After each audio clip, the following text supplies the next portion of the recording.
CCTV from day of Arbery shooting shows man on construction site near scene of shooting. This is not easy for me uh, to read or go through. I'll try to do it with no emotion. I want to spit a couple of facts to you and my own perspective. Perspective number one, I'm very aware of the construction field and the industry. It is not uncommon for anyone to just show up on the premises out of nowhere. Sometimes you get people that want to be an apprentice and they want to learn. Some people just would like to look around for a couple of minutes. Others may have questions about building in the house, maybe a different project that they want to do and they want to ask you a question. So for someone to come in unannounced is not something that is a crime, nor it is something that is uncommon. I have seen many people that have come across in construction sites out of nowhere, and they have left with nothing in their hand. But this comes from Yahoo News. This article is also this is sensationalizing and trying to exploit the young black melanated brown brothers and sisters across the world. They're trying to get them. They're trying to demonize them in any way, shape, and form, and justify the killing of an innocent man. And I just can't see. And also trying to taint the. They're also trying to taint the jury, if there be one, into thinking that these people had justification for killing him. And I totally disagree. And I'm going to read this article and get through it as swiftly as possible. Newly released CCTV, by the way, before I get into it,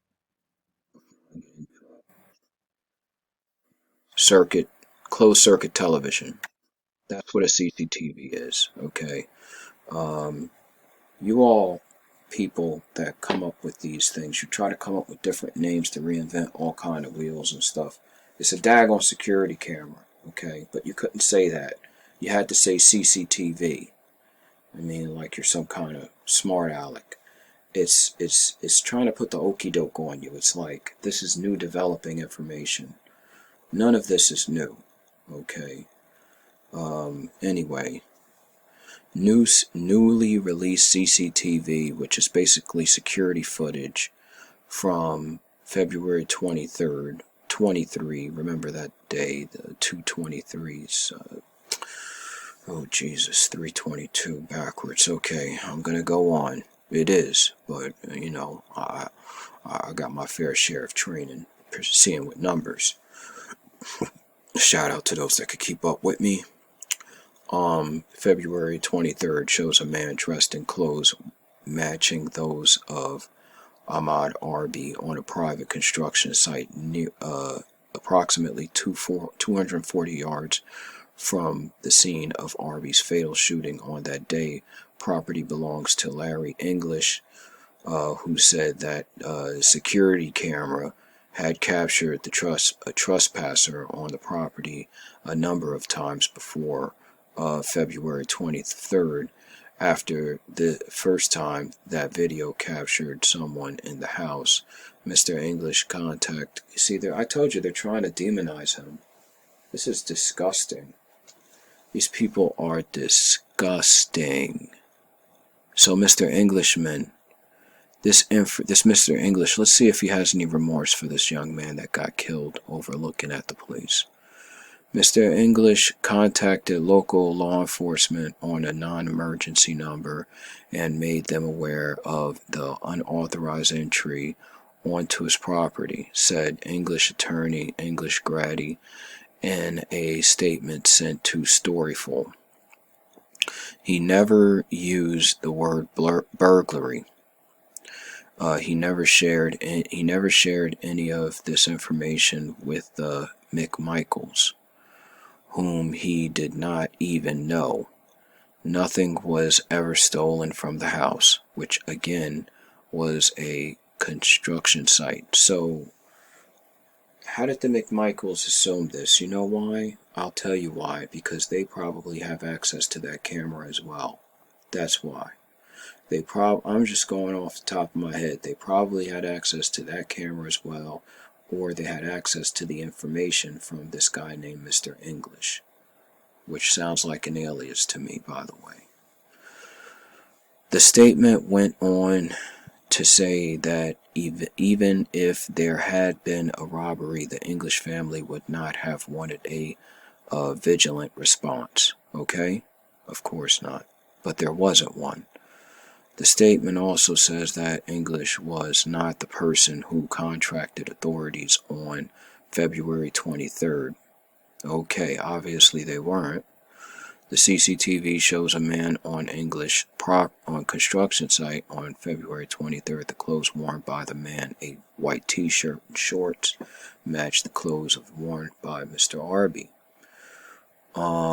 In the video, notice how they were calling this guy, didn't I read Mr. English?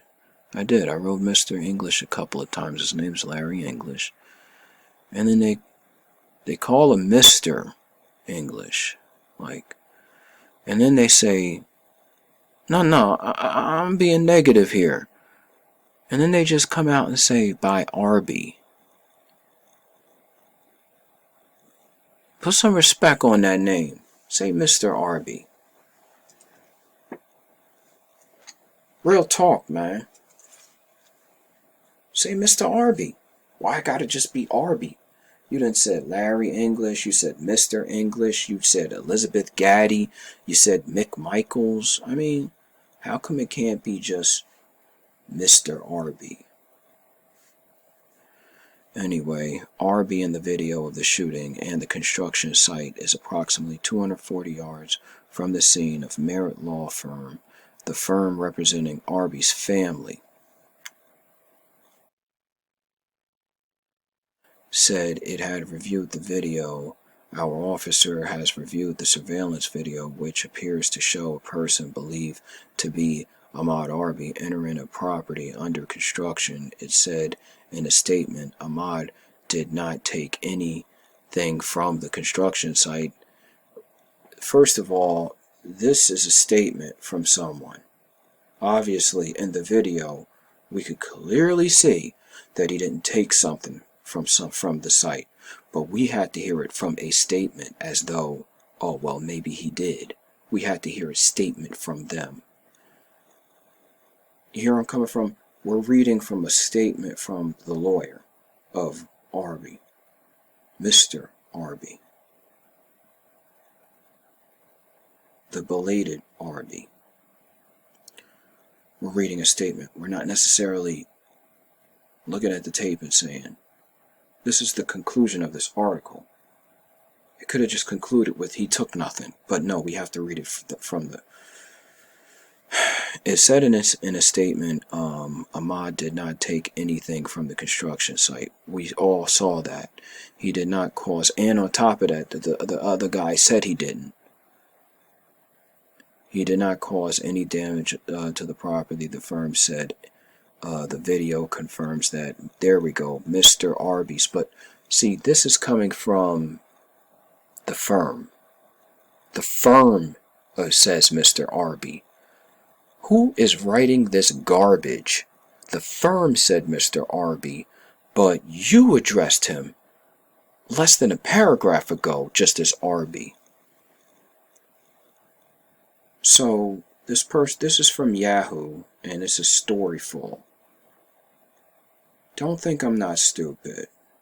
I'm going to keep reading. Confirms that Mr. Arbery's murder was not justified and the actions of the men who pursued him and ambushed him were unjustified. Credit Larry English, Elizabeth Gaddy, VIA Storyful. So this whole Storyful thing, yeah, you're full of a story, alright.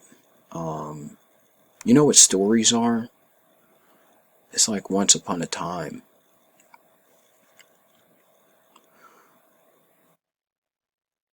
There it is. See it? I don't know what Storyful is, but I call that Once Upon a Time. I also call this trying to split up black and white people. As you see on my right side of this thing, you could see this guy in a freaking store with a Ku Klux Klan mask. I mean, what are we supposed to do? Get really frustrated to the fact that, oh, this guy is walking around the grocery store with a Ku Klux Klan mask? Ooh, we're scared, right? What are we supposed to do? I mean, people walk in the South, they walk around with guns. Now, you walk around with a gun and a Ku Klux Klan mask, well, yeah, maybe you should, like, get, strapped up in some freaking, insane asylum. You must be out your freaking mind.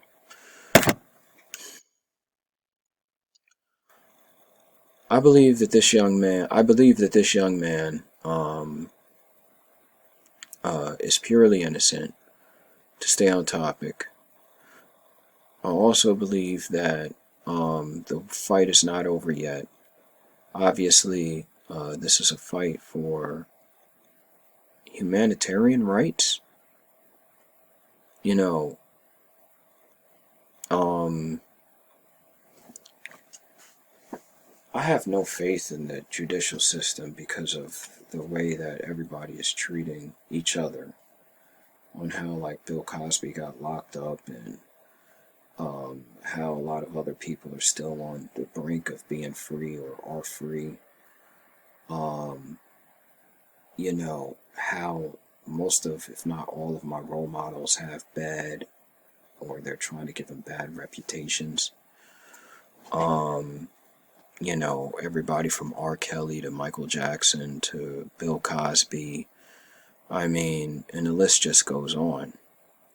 James Brown. You just try to demonize us as though you're not idolizing us, and we know you are idolizing us. We already know it because you steal everything. Um, when I say they steal everything, I mean, when we do a dance, someone else from the Caucasoid culture tries to do a dance 10 times better. They make a big TV show about it. They make lip gloss about it. They do all kind of things. And it's like, oh my God. Hip hop, rock and roll, everything. It's all us, the blues. I found this out at a late age. And your script, let me stick to the script real quick. Your script sucks, by the way. You did the same thing with Trayvon Martin. You tried to paint Trayvon Martin as a really bad kid, showing pictures of him sticking up the middle fingers. I mean, and the list goes on. Every time when you kill us, you always say, oh, well, look at him. He deserved it. Look at this. Check this out. He deserved it. You are. So my point that I'm making is that it's not necessarily society that is portraying us to be this way. It's the propaganda media. I believe that the CNN, MSNBC, the Yahoo, the Storyful, I believe that there are people that are more or less trying to uphold their constitutional rights as being the powerful society, and they're trying to do their best to uphold their particular rule of law that they own, that in their own perspective. But I believe it's just out of touch because of the amount of the script is always the same. And the funny part about it is that I'm not going to stick to the script. What are you, freaking nuts? Don't you know I'm the unique thinker? I'm not even here to get views. I'm here to, like, wreck things. I'm here to make you think. I'm here to make you scramble your brain. What do you think? I'm here to think like you? What do you think? I'm here to report this mess like you do, and all you people are going to eat it up? No. I'm here to think uniquely. So stay tuned, because I got some stuff that, well, no one's going to want to read, but I got to do it, because somebody's got to do it, and it's going to be me. Peace.